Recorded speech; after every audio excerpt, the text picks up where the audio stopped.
So it's the end of yet another week, and here on this channel, that means one thing and one thing only. Every weekend I post an episode of this series we do called Your Take Not Mine, where I turn to you, the viewers, to give me your hottest NBA takes of the week based on what's going on at the time, and I then choose my favorite submissions and discuss them in a video.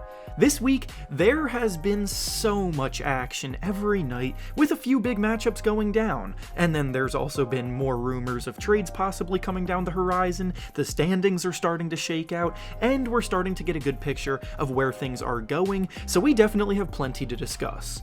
In order to submit your takes, I make a community post on either the day of or the day before the video, similar to the one that you see on your screen now, so if you want a chance to be featured in a future episode, be sure to stay on the lookout for that. Before we start though, I want to thank the sponsor of today's video, PrizePicks. As the new NBA season continues on, PrizePicks is the best and easiest way to play daily fantasy to stay engaged on all of the excitement. PrizePicks is also introducing a new type of entry called the 6-Pick Flex, where if you're really confident in your skills, you can win up to 25 times your original entry if you pick all 6 correctly.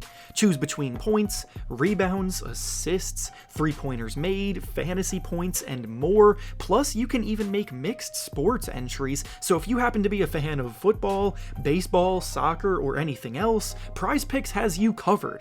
As for the picks that I'm looking at making for my try at a 6-pick flex entry, I'm looking at Andrew Wiggins points over, De'Aaron Fox points over, Cam Payne points under, Draymond Green points under, Kevin Huerter threes over, and RJ Barrett steals over.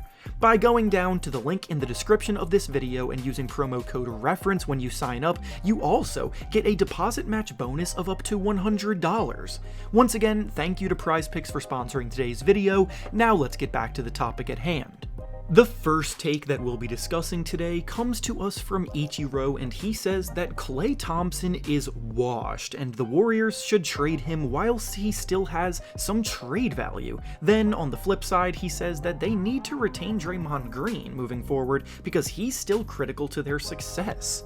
The talks about the future of the Warriors have definitely heated up lately because the team at the moment is, to put it lightly, not where they wanted to be through the first month of the season.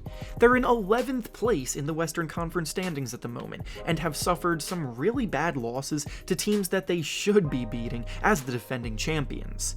This offseason, the team had a lot of big questions to make regarding their future because Draymond Green, Jordan Poole, Andrew Wiggins, and Klay Thompson were all approaching the end of their current contracts, and there's only so much money that they can spend on extending them. Draymond Green has been the engine at the heart of this unit throughout the entirety of the dynasty and probably was going to get extended, but then the whole fiasco with him punching Jordan Poole happened, and that became a lot less certain. The team chose instead to give Andrew Wiggins and Jordan Poole the contract extensions before the season began, which leaves the future of Klay and Draymond up in the air with the team right now. This is probably going to hurt to hear for diehard Warriors fans who have been with the team throughout the entire run, but Klay Thompson's time as a great player is probably over, and with the payroll that the Warriors already have, he is more than likely going to have to be the one that they set free if they want to extend their ability to compete for championships. Since his return from injury, he is no longer the explosive, historically great shooter, and the issue with that is Klay still plays as if he is. His shot selection can be flat out terrible at times, his decision making leaves his own teammates scratching their heads, and you can really only get away with those things if you're making shots, which he no longer is at a sustainable rate. Draymond is more important in his role than Klay is right now, so honestly, I agree with the idea that exploring Klay Thompson trades would be in their best interest. I'm not sure if it will actually happen because they may just ride it out until the very end with this core of players regardless of the results, but it wouldn't surprise me if they do this. The next take we'll be discussing today comes to us from Auntie, and they say that the Nets and the Heat are the two teams that are most concerning compared to all of the teams with disappointing starts to the season. There are quite a few teams that came in expected to compete that are now struggling early on. The Lakers, for example, have been playing like one of the worst teams in the NBA despite being in quote-unquote win-now mode. But the argument against them being the most concerning here for this take is that a lot of people saw their struggles coming early on, so it was kind of more expected than others.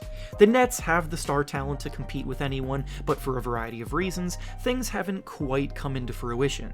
Ben Simmons was acquired last year with the hope of being someone with his skill set that could be better utilized on a team with elite scoring options and more floor-spacing shooters around him. Plus, his defensive prowess was a clear area of need for the Nets.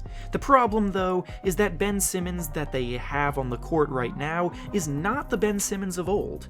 Not only is he still not even considering expanding his shooting range, but he's even looking more reluctant to score inside than he ever has, and his production across the board has depleted. Then, Kyrie Irving has been dealing with a peculiar off-court issue, so the Nets have been more of a soap opera than a basketball team to this point. The Heat, though, are the team that I think we should be most concerned with in this regard. Last season, the playoffs showed us that in big moments, Jimmy Butler oftentimes had to carry a massive offensive burden to make their team function. Kyle Lowry's approaching washed status, and the team just isn't that deep past the starting lineup. Their front court has two playable big men, if that. Shot creation is minimal outside of Jimmy Butler and Tyler Hero, and unless a trade is made, this roster is a middle-of-the-pack group at best. And finally, the last take we'll be discussing today comes to us from Lone Wolf, and he says that this is the year that the Kings finally end their playoff drought. The Kings have been the laughingstock of the NBA over the last decade now, as they always seem to be stuck in a continuous loop of rebuilding that never ends. They've had star talent come through in the stretch before, but they just haven't been able to surround those guys with the right pieces to actually compete in a conference that has been as competitive as ever.